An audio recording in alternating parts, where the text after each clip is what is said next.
जब सड़कें सूनी हो जाती हैं तो संसद आवारा हो जाती है।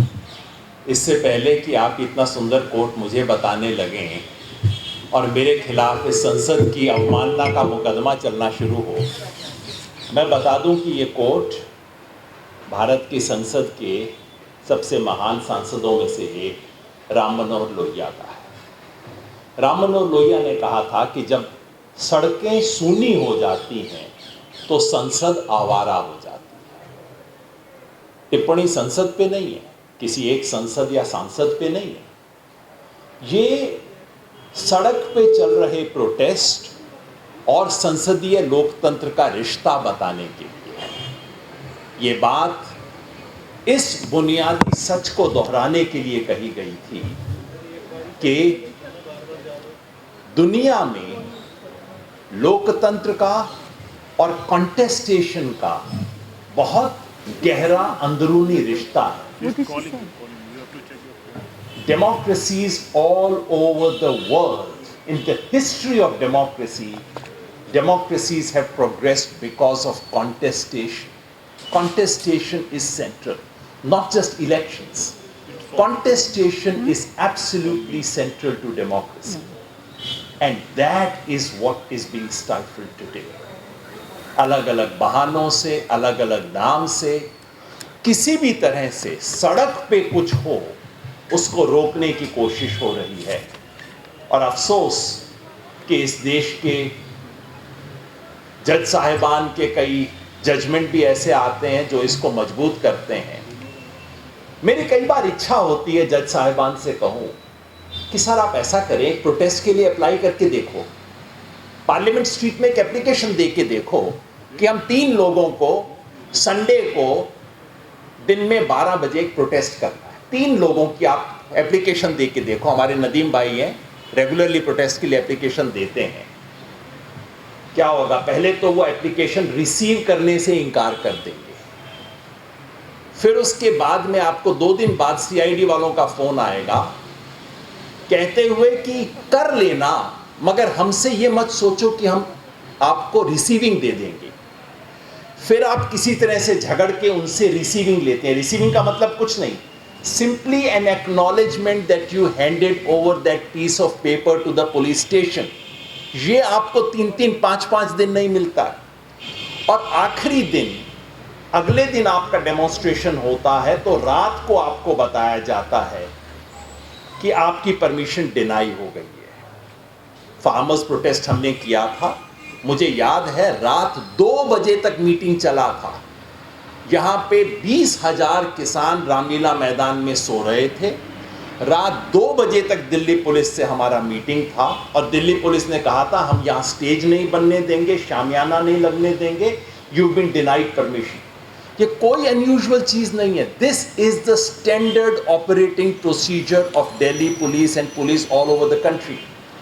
और आखिरी दिन भी हमारे हाथ में परमिशन लेटर नहीं था, हमें कहा था ठीक है आप कर लीजिए।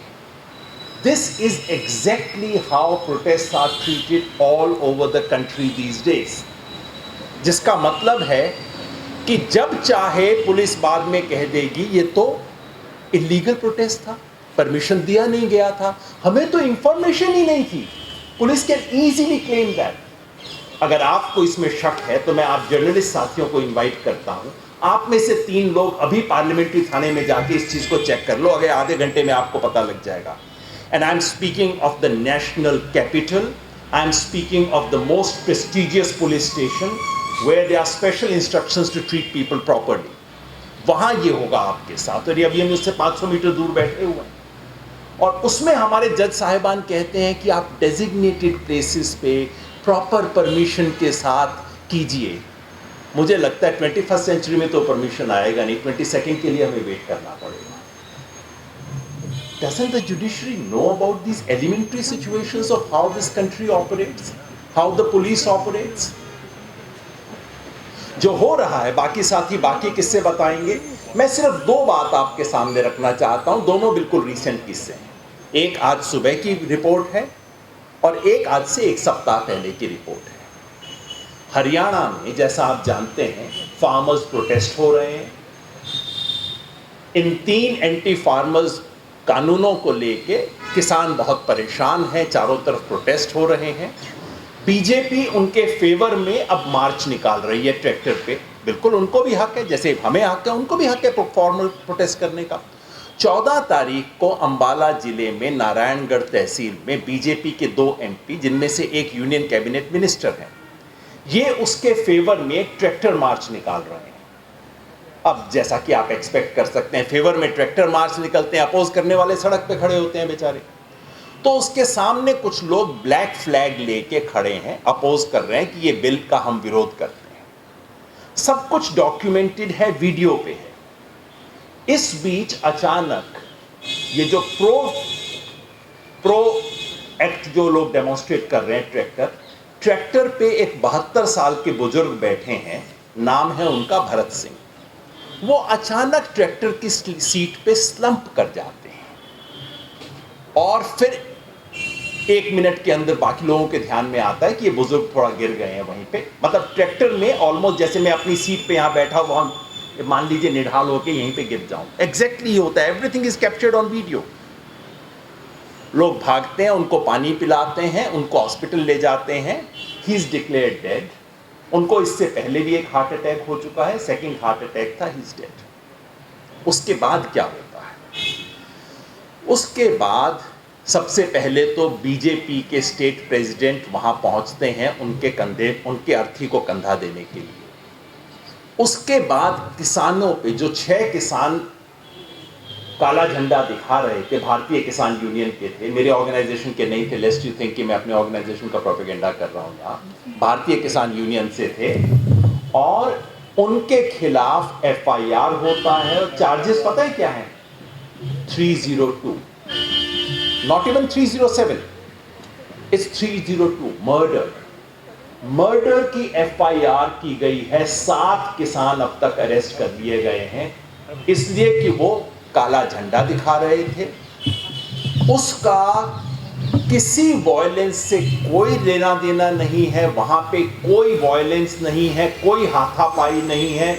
उससे 15 सेकंड तक पहले तक फोटोग्राफ में लोग हंस रहे हैं, एक दूसरे से हाथ मिला रहे हैं, और 15 सेकंड में वो डेथ होती है।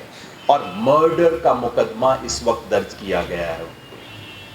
That's one example. ये नारायणगढ़ है, हरियाणा का, अंबाला जिले की नारायणगढ़ तहसील है। 14 अक्टूबर का केस है, prominently reported. Every video evidence is available in the public domain. दूसरा केस आज सुबह के अखबार में छपा है, ये बॉम्बे का है। आप सिर्फ ये ना सोचें कि बीजेपी को ये बीमारी है, ये महाराष्ट्र पुलिस है, बॉम्बे पुलिस। आज सुबह खबर आई है कि एमआरए मार्ग, कोलाबा और तारदेव पुलिस स्टेशन, इन तीनों की तरफ से नोटिस इशू किए गए हैं। किन्हें? जिन प्रोटेस्टर्स ने एंटी-सीए प्रोटेस्ट में हिस्सा लिया और जिन स्टूडेंट्स ने जेएनयू में जब वायलेंस हुआ, जिसके बारे में आप जानते हैं, जेएनयू के प्रोफेसर मेरे साथ बैठी हुई हैं, आज तक एक भी व्यक्ति को नामजद नहीं किया गया है। उस जेएनयू की वायलेंस के बाद बॉम्बे में टीआईएसएस के और दूसरे कुछ स्टूडेंट बाहर स्ट्रीट पे आए, उन्होंने उसके बारे में प्रोटेस्ट किया था। जिन्होंने जेएनयू में वायलेंस किया उनके खिलाफ कुछ नहीं हुआ है, एक इंटेरोगेशन तक नहीं है। मैं उन लोगों में से हूं जिन्होंने लिख के कंप्लेन और बताया था क्या क्या हुआ है, कुछ नहीं हुआ है। और बॉम्बे में टीआईएसएस के स्टूडेंट्स उसके खिलाफ प्रोटेस्ट करने सड़क पे आए। इस जुर्म में उनको नोटिस दिया गया है, और नोटिस पता है क्या कहता है? उनको सीपीसी की सेक्शन 110, जो कि सिक्योरिटी फॉर गुड बिहेवियर, क्या बोलते हैं, जो रूटीन बदमाश होते हैं, जो हमेशा गुंडागर्दी करते हैं, हिस्ट्री शीट, रूटीन ऑफेंडर्स, उस सेक्शन में उन लोगों को बुलाया गया है और कहा गया है आप 1 लाख से 5 लाख तक की श्योरिटी दीजिए, अगले 2 साल में कभी भी आप कोई बेजा हरकत नहीं करेंगे। बेजा हरकत मतलब संविधान को हाथ में लेके हर्ष मंदिर की तरह गांधी का नाम नहीं लेंगे, ऐसा कुछ कर देंगे तो आपको माना जाएगा और आपकी श्योरिटी जब्त कर ली जाएगी। अगस्त के महीने में सुवर्णा साल्वे करके स्टूडेंट है वहां सिद्धार्थ कॉलेज की, जो वहां समता कला मंच की सदस्य हैं, जिन्होंने एनटीसीए प्रोटेस्ट में हिस्सा लिया, उन पे नोटिस था, एक स्टूडेंट को नोटिस था कितना, 50 लाख रुपए की श्योरिटी देने का। This is what's happening in this country.